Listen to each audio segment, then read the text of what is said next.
Hi, I'm Clint Carpenter. I'm an investment advisor here at Eckman Wealth Management, joined by colleagues Kris Venezia and Daryl Eckman. And we're just here to shed some light on the recent troubles that we've been seeing in the global banking industry and just do a little bit of an explainer for you guys.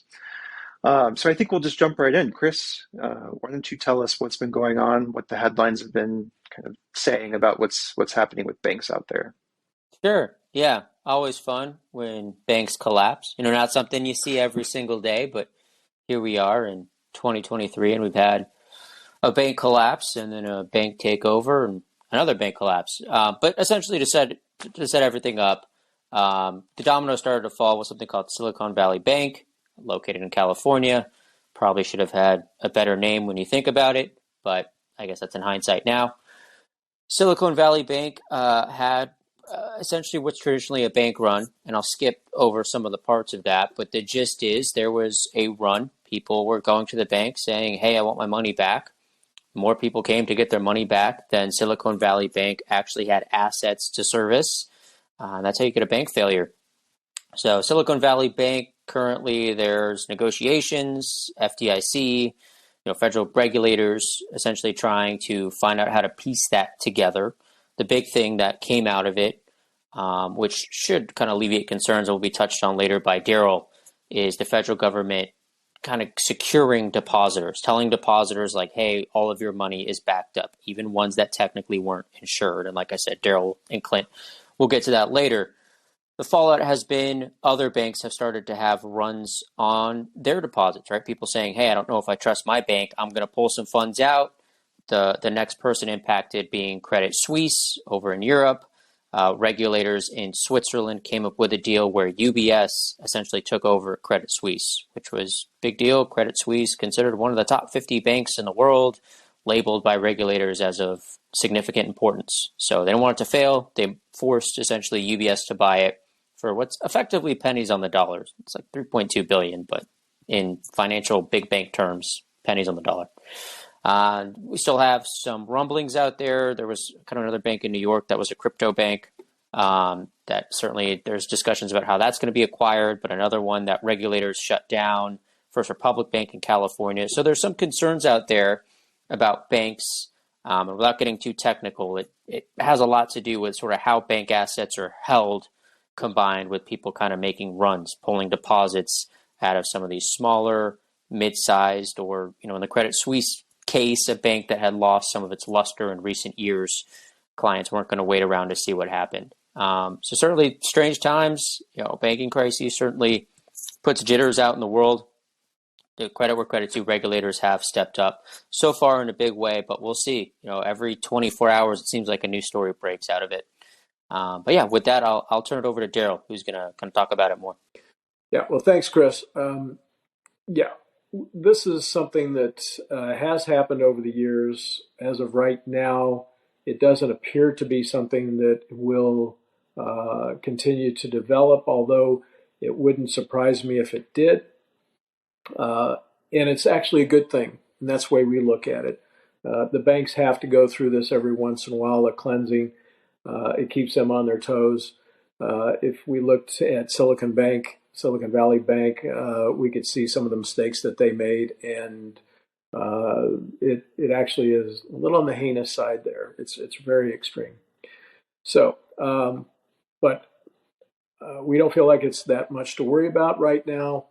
For the most part, we have treasuries that are direct obligations of the United States government, the portfolios. We do have a CD here and there, but for the most part, our portfolios do not have a lot of CDs. It's direct obligations, and you can check your statements whenever you want if you're concerned.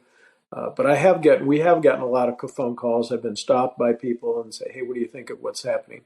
So we find that a lot of times we're looking for a buying opportunity. It's going to cost us some money, us as Americans. That will happen, I'm sure. But this goes back, you can take a look and see what happened back some time ago with the FSLIC bailout, the savings and loans. That was a very difficult time, and that was painful. Some of you might be old enough to remember William Seidman before the I think it was the House Ways and Means Committee, or maybe it was just Senate Finance. I'm not sure who it was. He was testifying, and basically he had his hat in his hand. He was the president of the FDIC, and he had to go to Congress to get money appropriated from the General Accounting Fund to prop up FDIC that took on FSLIC, the Savings and Loan Backing. And with that, I think that I can go ahead and let Clint go ahead and talk a little bit about how our accounts are set up now. Yeah, great. Thanks, Daryl. It's like you said, it's portfolio composition. Certain things are safer than others. Like a treasury is a direct obligation of the U.S. government. That's inherently one of the safest things you could buy, virtually risk-free. But even beyond that, just talking about some of the asset protection measures that TD Ameritrade puts into place. We've got FDIC insurance, number one, on cash that's kept inside of our brokerage accounts. And it's even a little bit stronger than at a bank, you might say, just because of the way that it's structured. That cash is spread across several different banks called program banks. I won't get too into the details, but effectively gives close to $500,000 in FDIC insurance and cash balances on our TD Ameritrade accounts. Then you've got SIPC insurance, which is just by nature of being with a brokerage house like TD Ameritrade, an extra level of protection. Covers up to $500,000 in securities, $250,000 in cash. And then on top of that, TD Ameritrade has supplemental insurance to cover, I think it's $149.5 million in securities per client, and $2 million in cash. So we feel, relatively secure at TD Ameritrade, and we hope that you do too. It's obviously, and you have to make sure that the accounts are structured correctly in terms of ownership, but just rest assured that we're keeping that in mind the way that we're setting up your accounts. If any of you are curious about, is this account protected? Is this account protected?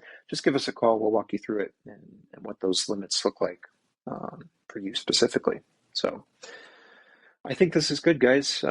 Thanks for the details on the state of banking globally. It's kind of a big topic, but I think we covered it. So any questions, please reach out to us. You know where to find us. Thank you.